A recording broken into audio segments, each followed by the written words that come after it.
While many African leaders talk about change, Captain Ibrahim Traore is quietly building it, one street at a time. In a country like Burkina Faso, where years of neglect, corruption, and foreign interference have left the people with little trust in politicians, Traore is doing something rare. He's proving his words with action. And one of the most powerful examples of this is the Mabo Initiative, a project that might seem simple on the surface, but carries deep meaning for the country and the entire continent. So what exactly is the Mabo Initiative? It's a citywide effort to pave and develop every street in Ouagadougou, the capital of Burkina Faso. Not just the major roads, not just the areas that tourists might see, but all the streets, including those in poor neighborhoods, informal settlements, and neglected zones that have never seen proper infrastructure. It's not just about cement and concrete. It's about bringing dignity, order, and access to people who have been ignored for far too long.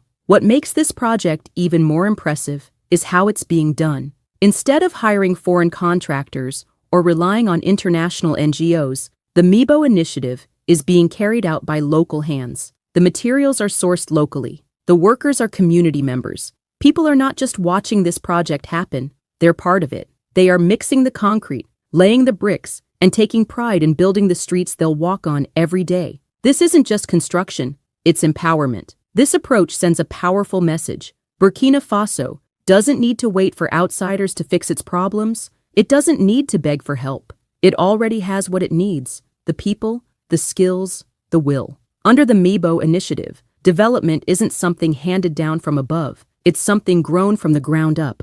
And this fits perfectly with the vision that Captain Traore has for his country. He has said it clearly: a modern city built by its own people, for its own people. That's not just a political slogan. It's a commitment to self-reliance. It's a rejection of dependency. It's a leader saying, "I believe in my people," and showing it through action. While this is happening in Burkina Faso, other African countries are watching closely, because the contrast couldn't be more clear. In many places, politicians hold press conferences to announce billion-dollar projects, and then nothing happens. The roads stay broken. The water never comes. The schools don't open. Meanwhile, the money disappears. Ministers build luxury homes, buy fancy cars, fly first class, and then return to dance in front of the very people they've stolen from. That's the reality. But Traore is changing the story. He's not waiting for global institutions to tell him what's possible. He's not pretending things will magically improve in 10 or 20 years. He's starting now, with what's available. And that's exactly what makes the Mabo Initiative so powerful. It proves that transformation doesn't have to start with billions of dollars. It can start with belief, integrity, and a willingness to get your hands dirty. You see, when a government includes the people in development, everything changes. It's no longer a top-down command. It becomes a shared mission. When people help build the road they walk on, they take care of it. When they lay the bricks outside their home, they see themselves as part of something bigger. It creates ownership, pride, and a sense of purpose. That's what Traore understands. And it's why this initiative is so much more than infrastructure. Let's think about what this means in the long run. Young people who had no jobs are now learning construction skills. Families that used to live in dusty or flooded neighborhoods are now connected by smooth roads. Emergency services can reach people faster. Local markets have better access. And psychologically, people start to feel like they belong to a country that cares. These things might sound small to an outsider, but for those living it, it's a revolution. Traore's leadership style is different. He's often seen walking with soldiers and workers, inspecting projects himself, wearing the same uniform as those around him. There's no limousine, no massive security convoy, no distance between him and the people. That alone makes a huge statement in a continent where power is often displayed through separation. He chooses solidarity instead of superiority. The Mabo Initiative is just one example, but it fits into a much bigger pattern. Traore's government has been focused on restoring national pride, from pushing foreign troops to leave, to promoting local ownership of natural resources, to defending the country's right to define its own path. This leadership is not about pleasing others. It's about standing on your feet and looking the world in the eye. And people are noticing.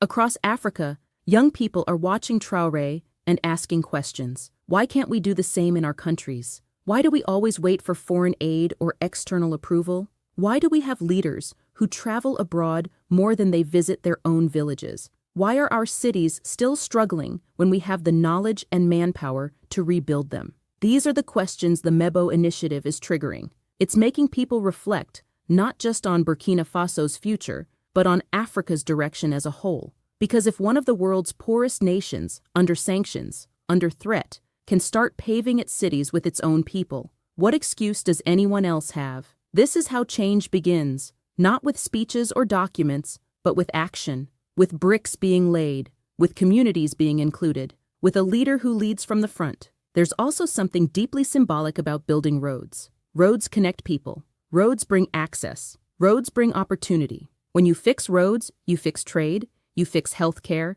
you fix education, you connect rural to urban, you erase isolation, you allow ideas to flow. In many ways, a country's roads are a reflection of its mindset: smooth, inclusive, accessible, or broken, neglected, and divided. Traore is building not just roads, but a new way of thinking, a way that says, we don't need to follow the same model that failed us for 60 years, a way that respects the local, values the cultural, and includes the poor. He's also showing that being young is not a weakness. In fact, it might be Africa's greatest strength. He's showing that a new generation can govern, can organize, can inspire, not by copying the old elites, but by rejecting them and replacing them with something better. And people are responding. Even critics are forced to admit that things are changing. The streets are getting cleaner. The energy in the population is shifting. There's a sense of momentum, not because of foreign headlines, but because of what people are experiencing on the ground.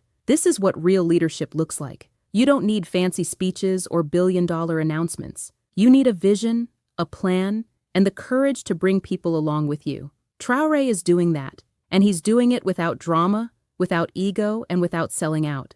Of course, there will be challenges. There will be attempts to sabotage the process. There will be media attacks, pressure from foreign powers, internal resistance from those who benefited from the old system. But when people see concrete change, when they walk on new roads that didn't exist last year, it's much harder to convince them to go back. Traore has set an example, not just for Burkina Faso, but for any African country that wants to chart its own path. He has shown that development doesn't have to start with money. It starts with will. The Mebo initiative isn't just about making Ouagadougou look nicer. It's about building a model that says, we can do this ourselves. That's a powerful idea, and it's spreading. Burkina Faso is rising, not with noise, but with discipline.